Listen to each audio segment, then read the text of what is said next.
and welcome to the Legal Pause, which is a video podcast series that explores key issues, challenges and opportunities shaping the legal profession and the charities and partners supporting it behind the scenes.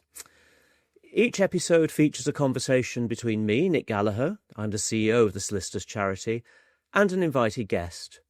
And those guests might be from the profession, from a partner organisation, or be a member of our team in the charity or our board of trustees. And each episode offers a unique perspective and, we hope, real insight.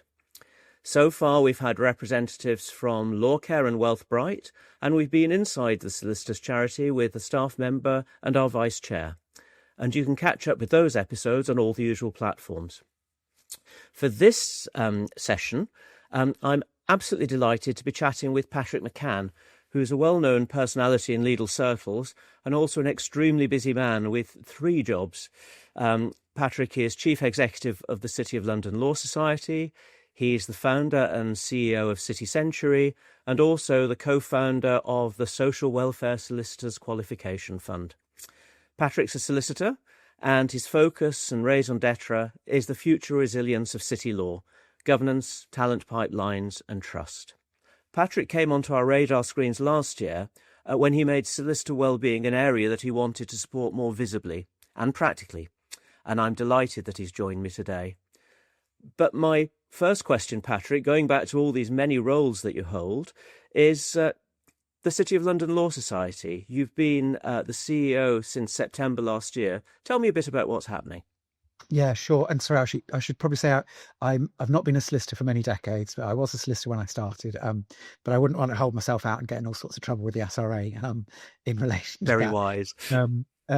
So I've been with the City of London Law Society, or CLLS as we call it, for about 6 months now. So I joined on the 1st of September. So I think it's 5.5 months. I'm 3 days a week. So it's a part-time role. And I've joined having worked with the CLS for about 15 years. I was on the training committee and chaired it for the last 5 years. And then the 2 initiatives that you mentioned, Swissquith and City Century, and another one, the LLP, were all platformed by the CLS. So I developed relatively close links to them. I retired just over a year ago from full-time work in a big corporate from Linklaters. That was partly through a fairly significant, I would say, I wouldn't say mental breakdown, but it was certainly a physical and mental disturbance. And I needed to not be working full time in order to be able to stay healthy or get back to being healthy. And then this job came up a couple of weeks after that. I applied, got the job a couple of months after that, and then asked for an extension of time before I joined in order that I could get myself back to some sort of sense of physical and mental equilibrium. So 3 days a week. So I think I've been there in total something like 60, 70 days. And during that period of time, I've tried to get to know the team. We're very small. So we are now 4 people plus 1 part-time chair who works unpaid.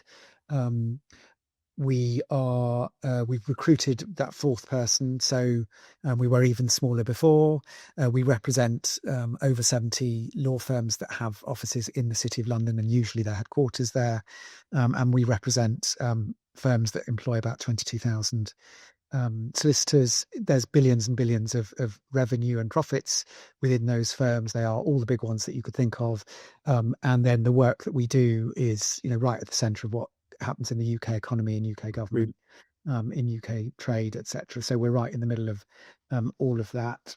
So the first bit was sort of settling the team, just understanding what's about. I do a lot of stuff with the tax people, with payroll, all those lovely things CEOs end up having to do.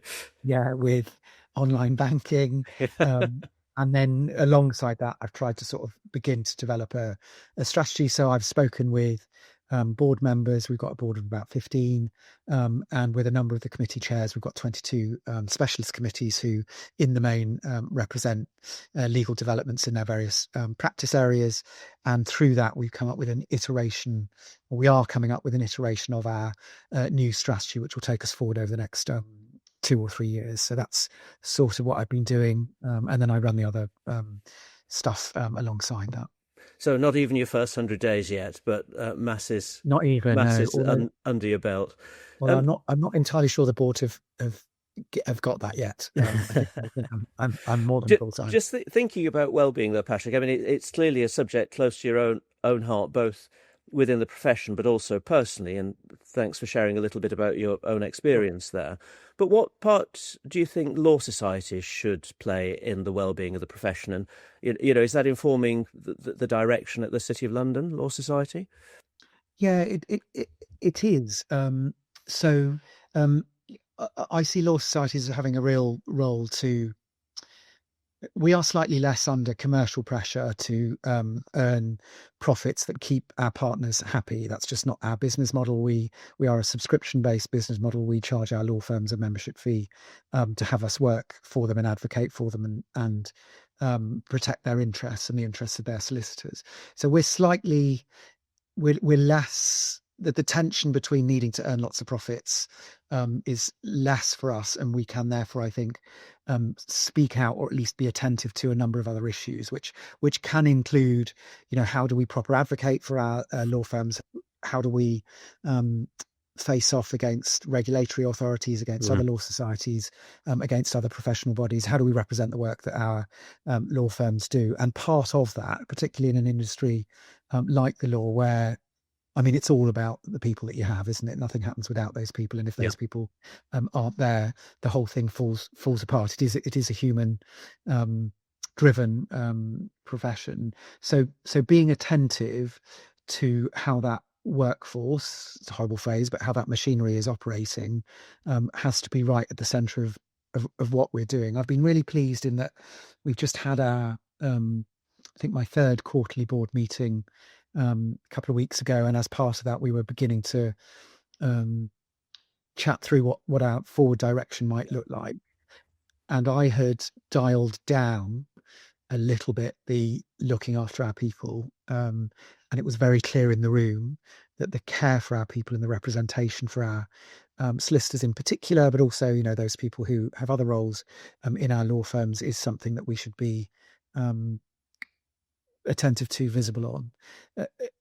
About April, a couple of years ago, my chair, Colin Passmore, wrote a piece following the passing of Vanessa Ford, who was then at Mason, but with whom I'd worked at Berwick, Leighton, Paisner.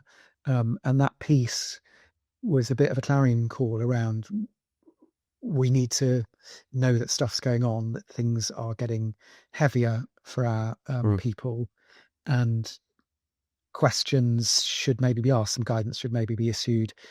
We at least need to acknowledge that there's an issue that we need to be looking at and attending to. So I see our role as raising the issue on occasion, in consensus or in collaboration with our law firms, beginning to put systems, processes, philosophies, strategies in place to deal with what's going on. You mentioned the role of firms themselves there in well-being, or alluded to it, and there's a role for law societies. And of course, what you mentioned then about the how things are getting heavier for lawyers, it seems to be becoming more and more difficult for lawyers, is certainly something we're seeing with the people who come to us for help. But how do you see firms, law societies, and the charitable sector, like us at the Solicitors Charity or Law Care, how do you see us fitting together? What support can we offer each other? What support can firms offer to the charitable sector? Yeah, and thank you for asking. So within our strategy, we're working with 4Rs, and so they are around rallying resource, about realigning or reinforcing our reputation, about robustifying the representation we give, and about radiating responsibility. And in relation to those, at least for us as a society, provided those properly get adopted and don't get wordsmithed to death in the next couple of iterations, I think that speaks to that we need to collaborate together, and that involves law firms talking to law societies, talking to regulators, looking outside to charities that support that that profession, to listening to what our surveys are saying, to looking at those data points, and together trying to build something that allows, certainly in the city, us to be what I would call appropriately profitable, Mhm.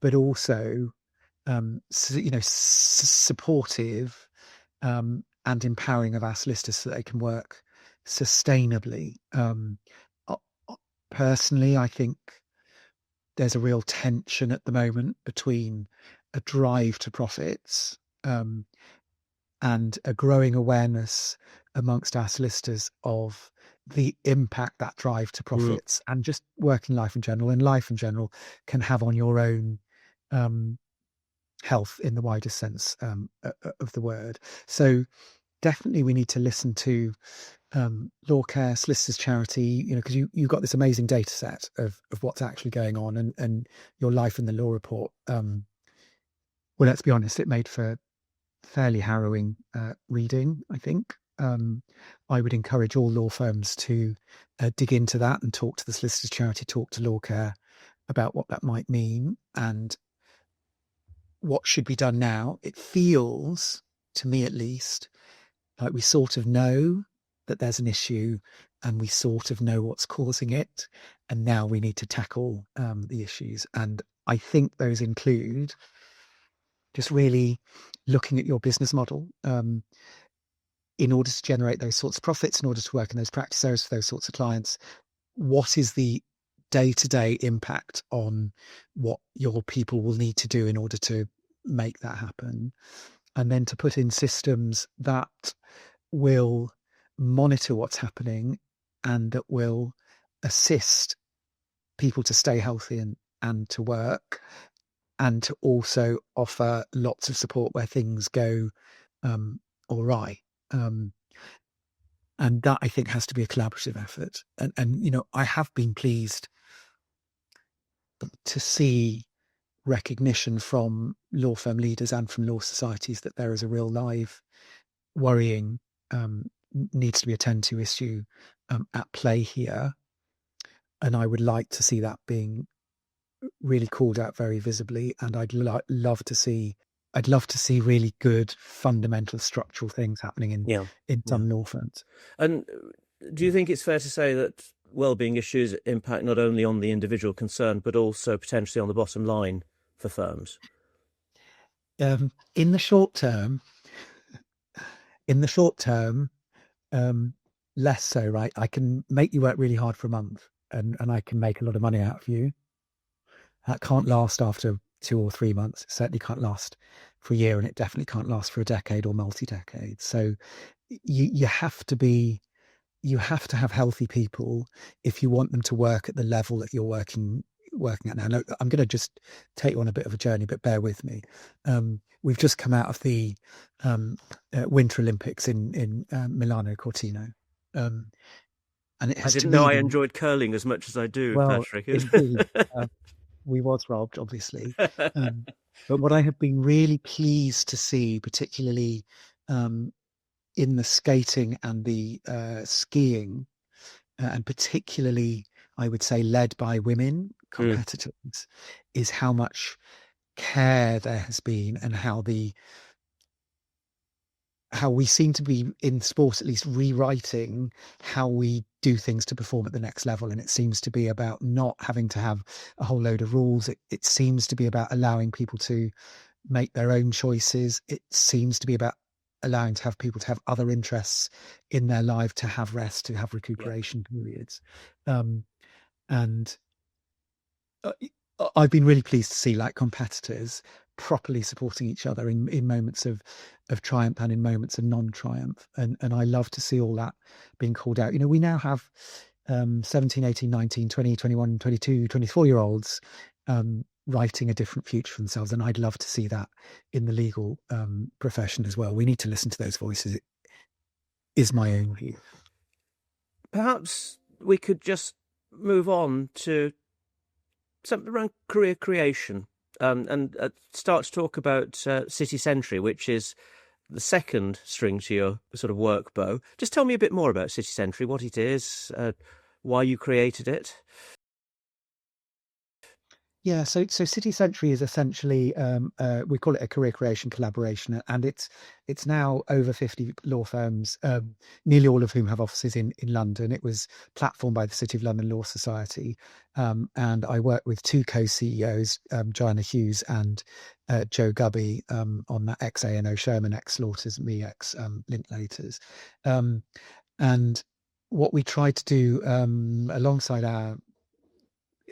our main sort of profession was to bring law firms together to create roles for um, people to get funded routes into the profession. Essentially, what that means is you all undergo a solicitor apprenticeship. That means you get paid from when you join, which is typically a couple of weeks after you get your A-level results. You work and study 6 years. You end up with a law degree, and you end up with a solicitor's qualification, and you end up as a solicitor without university debt, at a pace that works for those that like fast pace, works really well, and in a way that allows you to contribute maybe back to your family if you need to financially, but also allows you to experience working life right from the age of 18. So you come out as a seasoned business professional by the time you're 24. For a number of our we now employ about 150 this year. We think we're going to bring that number up to about 170, 175 this year, because more firms are joining. Please, we are looking for more firms to join. What that allows is people a route in that they might not otherwise have. It's very much driven. Joe Hughes and I set it up originally, and we were the beneficiaries of government funding through university. I had all my fees paid, and I also got a grant, without which my parents could just about have afforded it, but I wouldn't have asked them to. And so I would have gone and worked, probably wouldn't have done a 5-year article clerkship, because I wouldn't have known that would have existed, and I wouldn't have come up to London. And so that was withdrawn in the early 2000s, I believe, or maybe the late 1990s. And so that government funding disappeared. So what that means is, in order to become a solicitor, typically you've had to take on university debt. Now, for lots of communities, taking on debt is anathema to them. For lots of people, their family's experience about incurring debt has not been one that they want to follow. And the need to contribute back financially into the family can be, big. So that means that your opportunity to self-fund just disappears. So we within a year we'd tripled, more or less, within a year we doubled the number of solicitor apprenticeships that were available in London. We've tripled that now. I'm pretty keen that within a couple of years we will have quadrupled that. I'd like us to get to 200 each year. We think in about 3 years we'll have 1,000 solicitor apprentices through the City Century scheme. That's pretty cool. And is there a typical sort of background story for the apprentices? Well, most of our recruitment efforts centre around areas of low socio economic mobility. So we will look at coastal, rural, inner city, former manufacturing hubs. That's where we tend to put our efforts in. But the roles are open to whomever. Class, social mobility, etc., is not currently a protected characteristic under the Equalities Act, so we can't officially go out and try and recruit people from low SEB. But that is where we focus a lot of our efforts. And so what we tend to find is that there's very high percentages around first generation to university. There are pretty good, by which I mean 20-30% free school meals. We have a really good ethnic spread, not just white working class, but also Black, Asian, and we're really big in the hijabi community, which we love. There's a really big word of mouth coming through that whole community. We're building up in the Sikh community as well. So when I look at the people that are coming into our law firms through City Century, I see people that look like the people on London buses. When I get on the bus, that's who I see, albeit they tend to be younger versions of what I see on the London buses. But that is not what I have typically seen in partnerships in city law firms. So we have an aim to democratize profession, the partnerships as well. So when we bring our people in and have a welcome tea with them, we invite them to look at the pictures of, which will be in, like a livery hall, and we invite them to look at the pictures of the old white men who are former presidents of those liveries, and we say, choose a frame that you like. Now envisage your picture in one of those, and that's what we need you to make happen. So we won't be happy until senior leadership in city law looks like who's on your London bar. So that's what it should be. It should be fully democratized. Yeah, brilliant, lovely. And why don't we cover off the third string to your bow? The organisation whose name I always have trouble pronouncing, so I'm actually going to read it: the Social Welfare Solicitors Qualification Fund.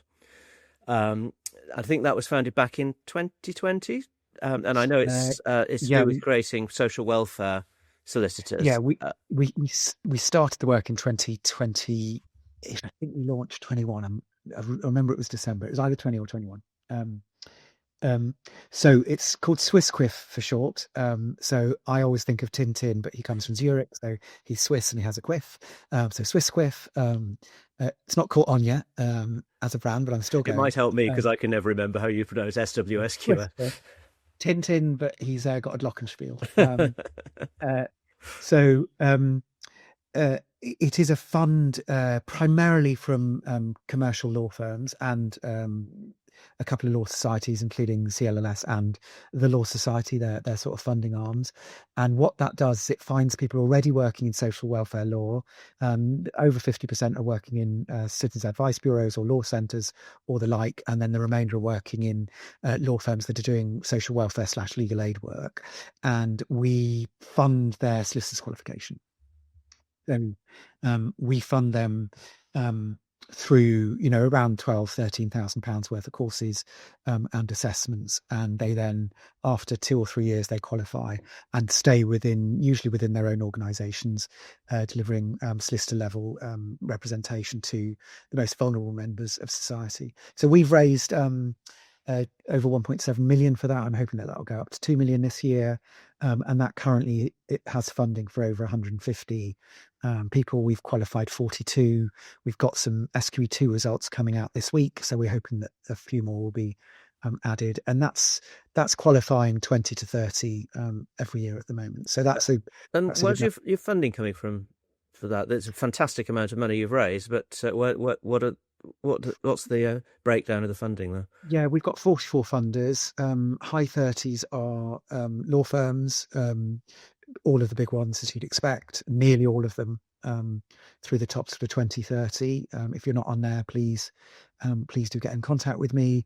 A couple of individuals and a couple of law societies as well, and the SRA as well. So the SRA have funded some of our activity through its hardship fund as well. So a whole collaboration, but together that's about 1.7 million. It's about 300,000 that we raise every year.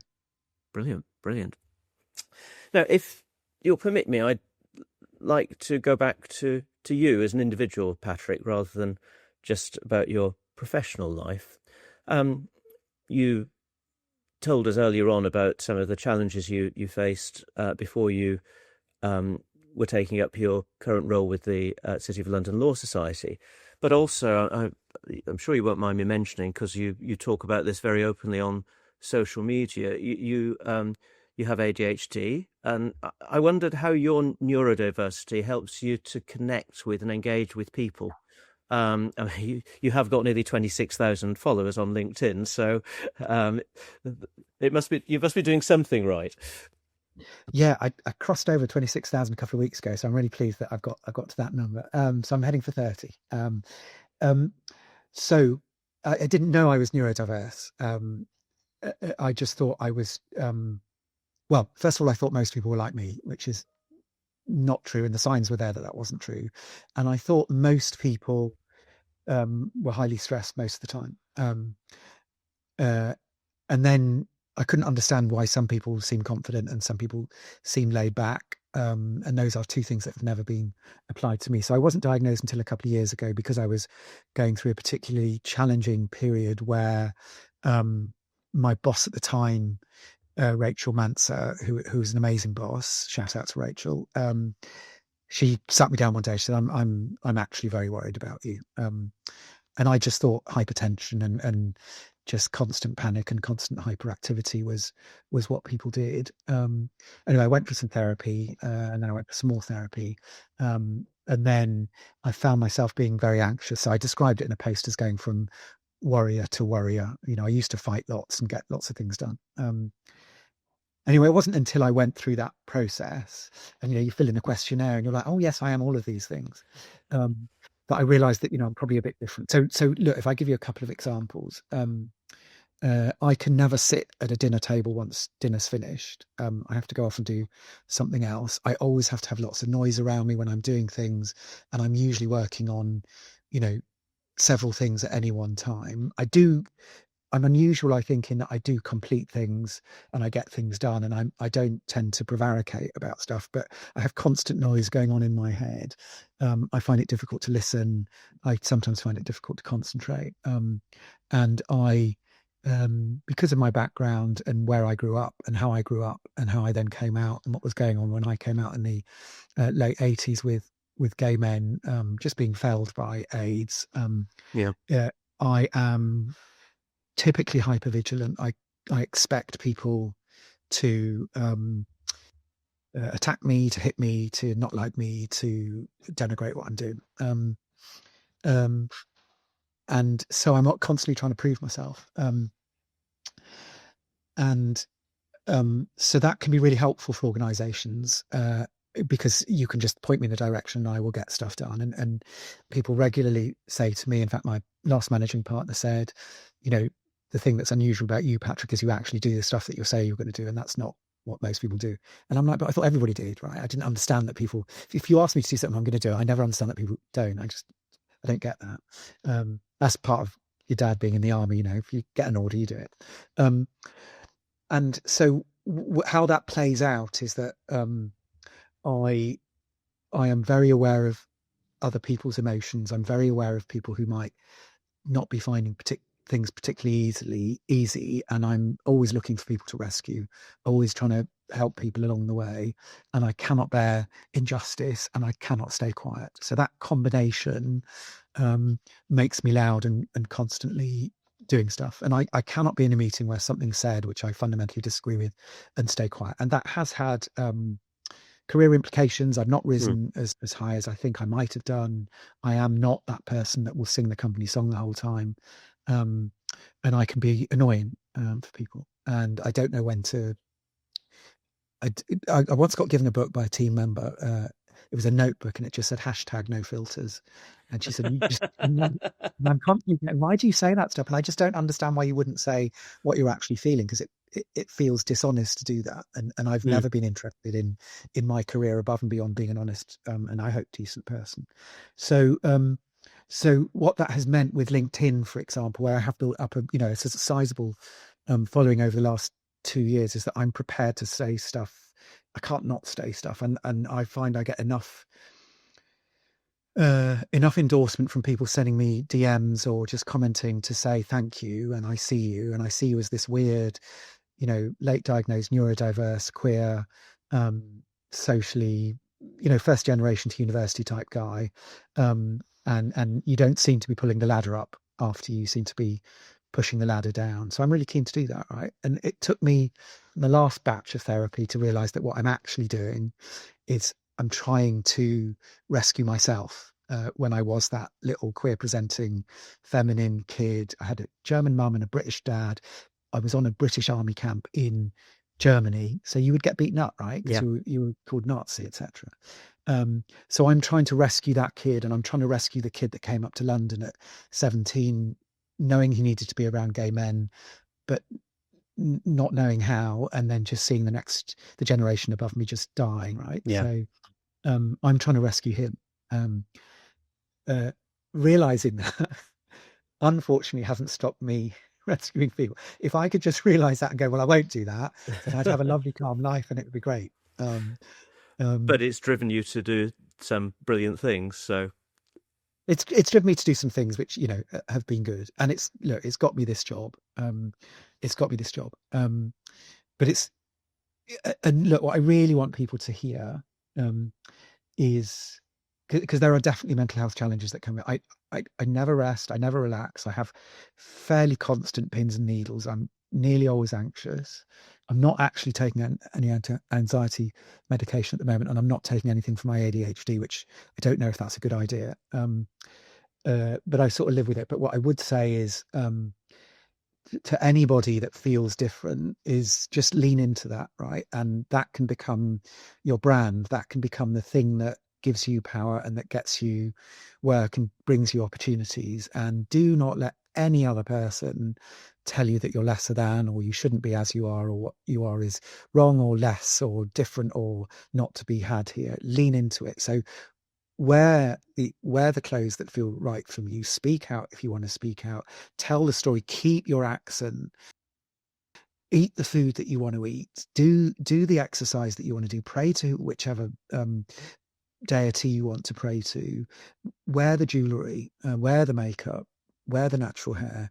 Do all of that because it's important. And however much you're being paid, you're not being paid enough to subjugate who you actually are, and you should be proud of who you are. Because if you're not, who is? Wear those yellow framed glasses. Wear those yellow framed glasses. I can see that we got the memo. We've teamed today. Yeah.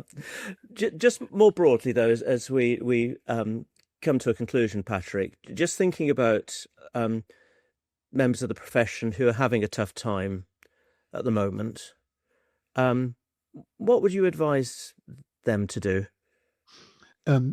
So if I could do leaders first, leaders, you should be, your firm should be having proper care, which I'm sure you all do have. I'm sure you've got medical, etc. But you should also be, I would argue, funding law care, the Solicitors Charity, particularly if you're making decent profits. That is a good way to protect your workforce, which is how you generate profits and how you stay in operation.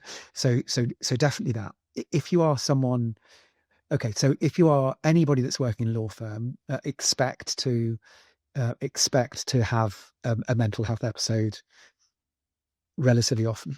It's a tough job in a tough environment. It needs the best out of it. It's a bit like, I would argue, playing in the hockey Olympic final, but it's not 10-15 minutes and a break. It's just constant. Yeah. It's always.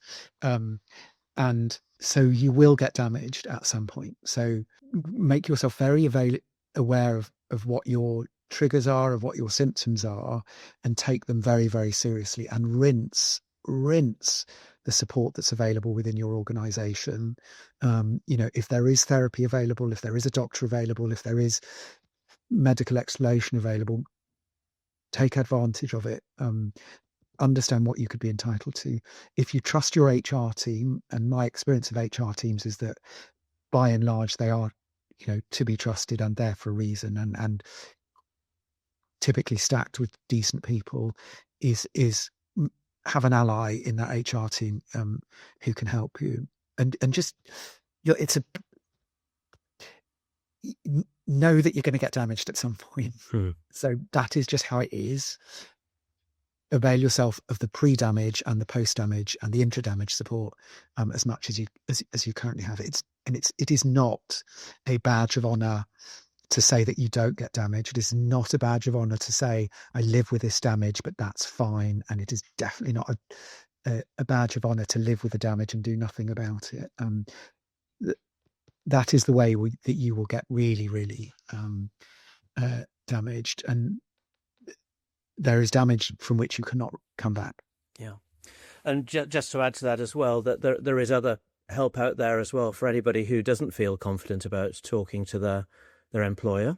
You could talk to Law Care, the charity that we support and work very closely with, or come to us at the Solicitors Charity, and we can provide support for mental, physical, professional and financial well-being.